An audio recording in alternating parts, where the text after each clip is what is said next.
Hi, it's Scott, ROCKFILE, back with another podcast review. Going to talk about my favorite movies of 2025. I'll precede this by saying this is my personal opinion. These are movies that I enjoyed the most. I may have seen a handful of movies that arguably were better films, but maybe they didn't hit me the same, or I didn't enjoy them the same when I walked out of the theater or finished viewing them at home.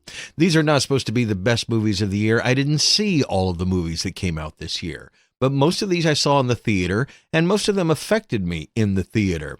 If I go see something and I just sit there and I'm, wanting to pull out my phone or just kind of bored, that's not a movie that I'm going to rate very well, even if it was very well made. I want to be engaged. I want to be taken somewhere. So some of these movies are not some of the best movies of the year, but they were the ones I enjoyed the most because they were different or unique or interesting or whatever. This podcast will be divided into 3 parts, and there'll be a second podcast of just my favorite releases of 2025. The home video releases, not so much movies of the year. At number 10 is the science fiction movie Mickey 17. Won't make a lot of year-end lists, but I thought it was really interesting about a guy who volunteers to be killed over and over again. It raises a lot of questions, a lot of things to chew on after. Some of the comedy goes different directions. Some of the characterizations are a little over the top, but overall, it was a very entertaining ride in a very strange science fiction universe. At number 9 is the latest movie from David Cronenberg, one of my favorite directors, and creative output after his wife of many decades passed away. The Shrouds is the story of an inventor who comes up with technology where we can view the dead as they decompose in the ground. It's supposed to get us closer to them. Ask a lot of questions. Gets into some psychological stuff that I didn't expect, and the weight of the film felt pretty heavy to me. When it was over, I was pretty affected. Not only that, I bought the Blu-ray copy that came out in the United States and imported the 4K copy because I wanted the best presentation possible. This is the last movie from David Cronenberg we get. At least it's very thought-provoking and interesting. At number 8 is the new Superman movie from James Gunn. Thought he knocked it out of the park. I'm not the biggest Superman fan. To me, Christopher Reeve was still the best one. I enjoyed Man of Steel for what it was and some of the other adventures here and there, but I'm kind of bored with Superman, and this movie made me not. I thought the characterizations were interesting. I thought the movie was what I want out of a comic book movie. Great movie? No. Great comic book movie? Yeah, pretty much. It reached almost the heights that I felt with some of the best Marvel movies. Not the biggest fan of the DCU, but I don't hate it either. I just think it had a lot of misfires and a lot of drama behind the scenes and just really didn't get going like Marvel did. We'll see what happens with Marvel Doomsday and everything going forward, but up to now, Marvel kicked DCU's ass, and we'll see what happens going forward. Superman is a step in the right direction. Honestly, though, I'm not really excited about Supergirl, but we'll see what happens. And number 7 is a little film that I finally found on Blu-ray, The Damned. It's an interesting psychological thriller about a fishing village at the edge of the Arctic and what they go through. It's part psychological, maybe a little supernatural, affecting. It's listed as a horror movie. I guess it is a horror movie, but it has less horror movie tropes and more psychological thriller tropes. And number 6 was Companion, a movie I did not expect to like as much as I did. The story of a guy and his girlfriend going to a weekend retreat. The girlfriend is a companion, an artificially intelligent creature. This movie went places I didn't expect it to go with the subject matter. It's kind of funny. It's dark comedy. It had a very interesting ending. I like a good comedy that also asks thought-provoking questions. Really had a blast with Companion and can't wait to watch it again. It does have some horror movie elements in it, though, so I will tell you there's some pretty hardcore kills in it, so to speak. At number 5, speaking of hardcore, is Warfare. I do enjoy the occasional war movie. Saving Private Ryan and a few others, to me, are some of the best ones. I also like submarine warfare movies, Run Silent, Run Deep, the classics, things like that. But this was a whole new ballgame of putting you in real time in a war situation that most of us hopefully will never get into. It's pure hell for these gentlemen, and it's pretty much recreated in this film.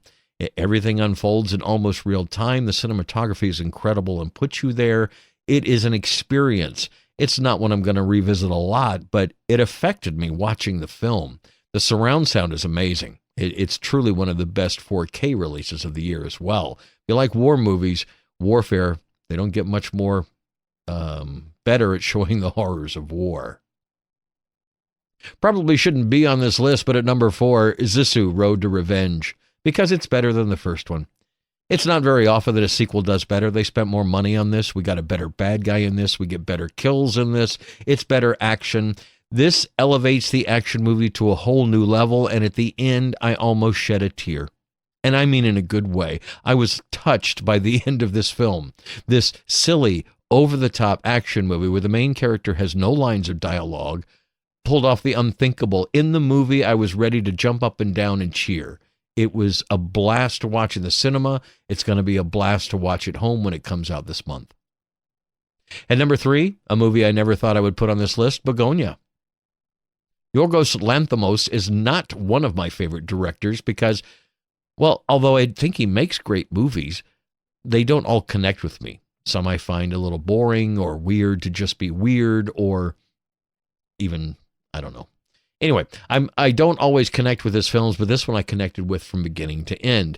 Now, spoiler alert, I gave myself a spoiler because I wasn't really planning to see this film. I kind of read the plot summary and I spoiled it. And I had to see the film. And watching it, I wasn't disappointed. The characterizations are great. The nominations have already come out for most of the cast, so it deserves it. If you haven't seen Begonia, it's a battle of wills between two men and a woman they've kidnapped because I think she's an alien who's going to destroy the world. It's as crazy as it sounds, but it ends with a crazy ending. I had a blast with that movie. It was really not just a well-made film, gives you lots to think about. It's also darkly funny. The top 2 movies are better than any of the other movies I've mentioned, to be honest with you, because not just from the craft, but from the fact that when I watch them, I'm transported to another universe, a universe I probably don't even like. I'm not a racing fan, but at number 2, F1, the movie, was amazing. Brad Pitt's fine. He's great in the movie. Everybody is. But Joseph Kosinski has proven time and time again he can put you in the seat of something. The cockpit of a plane in Top Gun. He can put you in the Tron universe in Tron Legacy, and he puts you in an F1 car. The story is, we kind of been there, done that, but it was done so well, I didn't mind a bit. It didn't end how I thought it was going to end, and I really enjoyed it. I've seen some racing fans out there go, terrible movie. I guess it kind of dumbs down F1, but I'm not a racing fan. I think driving around in circles is kind of stupid, but it's an exciting sport to watch, especially if you're there, and this movie made it more exciting than it could ever be. I felt like it was in the F1 universe, and thank you, Joseph Kosinski, for putting it there. It's one of 2 movies this year that took me completely out of my reality and into someone else's.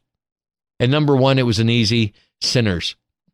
No movie in years has affected me as much in the theater from beginning to end. From the opening moments, I just knew I was in the hands of a master. A lot of people have dismissed this as a kind of From Dusk Till Dawn with, black folks. I think you're really dumbing it way too far down. You missed a whole lot of layers in this thing. This was entertainment from top to bottom, weaved music into a movie like has never been done before. I just think Sinners was the ultimate theatrical experience. Now you're probably wondering, why are some movies not on this list? Well, I do have a little list of that. Weapons, haven't seen it yet, would probably be on the list. The Long Walk, haven't seen it yet, would probably be on the list. Predator Badlands, haven't seen it, would probably be in the upcoming list I'm about to talk about, my rewatchables of the year. Darren Aronofsky's Caught Stealing, played here for about a week, missed it, I need to get the 4K. And the latest movie from Paul Thomas Anderson. Got to be honest, I'm not really a fan. I mean, he makes great movies. Like every single one of his movies, I can say is a well-made, crafted movie, but I find most of them boring. Most of Paul Thomas Anderson's films just bore the tears out of me. Again, I watch them going, wow, so glad I watched this. Don't ever have to watch it again. Even Boogie Nights, which I think is a great movie, it recently came out on 4K with a steelbook, and I had to think about it. I'm like, I don't really want to see it again. I really enjoyed it. I remember almost all of it from beginning to end. That's it. But I do want to see his latest. Nothing about it appealed to me. Same thing with Eddington. Didn't see it. Didn't really appeal to me. Maybe I'll get to it. So in a side category to my top 10, these are movies that I call rewatchables. These are movies I may have already watched more than once since they came out this year, and I plan to watch them again and again and again. To me, that's almost better than the top 10 list, if that makes sense. Ultimate rewatchable, Final Destination, Bloodlines. The Final Destination folks created the best one yet. I think it's better than the first one. I think this is the best one. And watching it recently, it still works. The kills are great. It works within the mythology of the whole thing. It was a great out for a main character we've had for a lot of movies. It did the impossible, and I think it's not getting enough appreciation. Also on my rewatchables list, both Thunderbolts and Fantastic Four: First Steps. I don't think either one were the best movies of the year, even the best Marvel movies ever, but Thunderbolts was interesting, different, and affected me. Fantastic Four: First Steps, I've already watched it 3 times. I've watched it in the theater, and then I watched it twice on home video.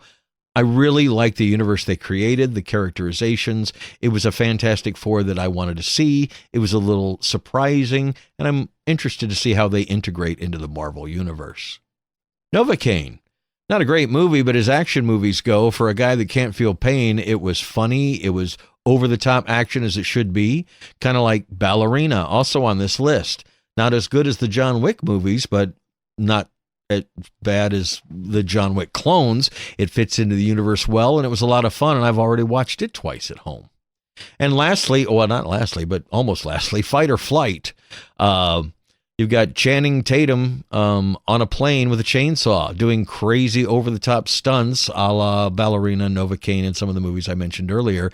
It's a lot of fun to be had. I will rewatch that just because it's like Bullet Train from a couple years ago.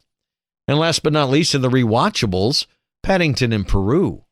You can rewatch all 3 Paddington movies. They're just about perfect. I don't have too many family movies in my list, but it doesn't get much better than the Paddington movies.